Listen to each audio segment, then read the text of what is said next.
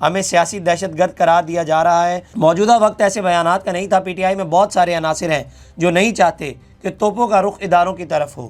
ہماری کوشش ہے کہ اداروں کو سیاست کی نظر سے نہ دیکھا جائے۔ مذاکرات کا عمل خوش آئندہ ہے۔ پی ٹی آئی کے رہنما نے کہا کہ مذاکرات کا عمل خوش آئند ہے۔ میں نہیں سمجھتا کہ ان کے بیانات سے مذاکرات پر کوئی اثر پڑنا چاہیے۔ باہر بیٹھے بعض لوگ ذمہ دارانہ بیانات دیتے ہیں۔ بہت سے لوگ پی ٹی آئی کے صف میں شامل ہو کر گالم گلوچ کرتے ہیں۔ بانی پی ٹی آئی ایسے عناصر سے لا تعلقی کا اظہار کر چکے ہیں۔ شیر افضل مروت نے کہا کہ ان لوگوں کے بیانات کی قیمت پاکستان میں موجود پی ٹی آئی کے لوگوں کو چکانی پڑتی ہے۔ چیزیں مثبت انداز میں آگے بڑھ رہی ہیں۔ ہوش کے ناخن نہ لیے، معیشت کو درست سمت گامزن نہ کیا تو سب اکٹھے کھائی میں گریں گے۔ پی ٹی آئی رہنما نے کہا کہ اسٹیبلشمنٹ کے ساتھ ہماری کئی بار مذاکرات ہوئے۔ اسٹیبلشمنٹ مذاکراتی ٹیم کو فیسیلیٹیٹ بھی کر رہی ہے۔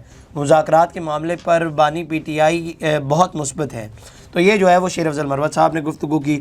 البتہ یہ سارے وہ بیانات تھے جو پی ٹی آئی کی جانب سے ہے، بلکہ چوئی فواز حسین صاحب نے بھی 2 ٹویٹ کیے، ایک نہیں 2، اور دونوں جو ہے وہ ایک دوسرے کے اپوزٹ ٹویٹ تھے۔ پہلا ٹویٹ انہوں نے کیا کو تقریباً کل پریس کانفرنس کے تھوڑی سی دیر بعد انہوں نے کہا کہ جناب آج کی پریس کانفرنس درست سمت میں قدم ہے۔ پریس کانفرنس سے مذاکرات کی کامیابی اور قریب آ سکتی ہے۔ حکومت کے ساتھ پیشہ ورانہ تعلق ضرور ہونا چاہیے۔ سیاسی تعلق سے تلخیاں پیدا ہوتی ہیں۔ فوج پاکستان کی تمام سیاسی جماعتوں کا مشترکہ اثاثہ ہونا چاہیے۔ تو یہ جو ہے وہ انہوں نے پہلا ٹویٹ کیا۔ اس کے اندر انہوں نے کہا کہ جناب یہ معاملات جو آج کی پریس کانفرنس جو ہے وہ درست سمت میں ایک پہلا قدم ہے یا قدم ہے۔ پھر ایک اور ٹویٹ کیا جاتا ہے تھوڑی دیر بعد، تقریباً 8 بجے وہ ٹویٹ کرتے ہیں، لکھتے ہیں extremely confused pressure by D G I S P R on one handed on Afghanistan, what is President policy elaborate so we can compare with the past policies. One sentence here, other there doesn't really help. تو اب چوئی صاحب کہہ رہے ہیں کہ confusion ہے اس press conference میں۔ پہلے چوئی صاحب کہہ رہے تھے کہ معاملات جو ہیں وہ درست سمت میں جا رہے ہیں، اور بعد میں کہہ رہے ہیں کہ جناب کنفیوژن میں ہے۔ میرا خیال ہے کہ چوئی صاحب خود کنفیوزڈ ہیں۔ اب آ جاتے ہیں ایک اور جناب بڑی عام ڈیولپمنٹ ہوئی اور اندر سے خبر نکلی، اور خبر بڑی دلچسپ ہے، تو آپ نے غور سے سنی کہ خبر ہے کیا۔ پاکستان کی ٹاپ کی پی ٹی آئی کی جو لیڈرشپ ہے، جو اوپر سے 3-4 بڑے نام ہیں، ان میں سے ایک فون جو ہے وہ باہر کیا گیا، اور یہ فون براہ راست نہیں کیا گیا، یہ بھی ذہن میں رکھیے گا۔ یہ فون کسی کے تھرو کروایا گیا کہ ان سے بات کرنے، تو وہ بیرون ملک مقیم ہے، پاکستانی ہیں، اور ڈونلڈ ٹرمپ کے کسی فیملی ممبر کے ساتھ ان کے کوئی تعلق ہیں، اچھے تعلقات ہیں بڑے، تو اس لیے ان سے جو ہے وہ رابطہ کیا جا رہا تھا۔ تو فون کیا گیا، پہلے ریکویسٹ کی گئی اور فون ہوا، انہوں نے کہا کہ جی ٹھیک ہے کروا دیں۔ تو ان کو فون کیا گیا، حال چال پوچھا گیا، پھر ان کو کہا گیا کہ جی 20 دن غالباً رہ گئے ہیں، ٹرمپ صاحب جو ہیں وہ عہدہ سنبھالنے لگے ہیں، تو اس سے پہلے جو ہے وہ اگر ایک ٹویٹ ہو جائے تو ایسا ہو سکتا ہے۔ تو انہوں نے کہا کہ جی ایسے بڑی لمبی چوڑی گفتگو ہے، میں آپ کو نا تھوڑا لبے لباب دے رہا ہوں۔ تو انہوں نے کہا کہ جی مناسب نہیں لگتا، اور میں ایسے کیسے انہیں کہہ دوں کہ وہ ٹویٹ کر دیں۔ اچھا، جب وہ ٹرمپ والی بات پہ نہیں آیا کہ ٹرمپ صاحب خود ٹویٹ نہیں کریں گے، تو انہوں نے کہا کہ جناب اگر کوئی ان کا فیملی میں سے کوئی بھی ٹویٹ کر دے تو بات بن جائے گی۔ مطلب وہ چاہ رہے تھے کہ ٹرمپ کی فیملی میں سے ہی کوئی ٹویٹ کرے عمران خان صاحب کے حوالے سے، تو انہوں نے جو ہے وہ انکار کر دیا، اور انہوں نے کہا کہ جناب آپ کسی اور سے رابطہ کر لیں، میں معذرت چاہتا ہوں، میں آپ کا یہ کام نہیں کر سکتا۔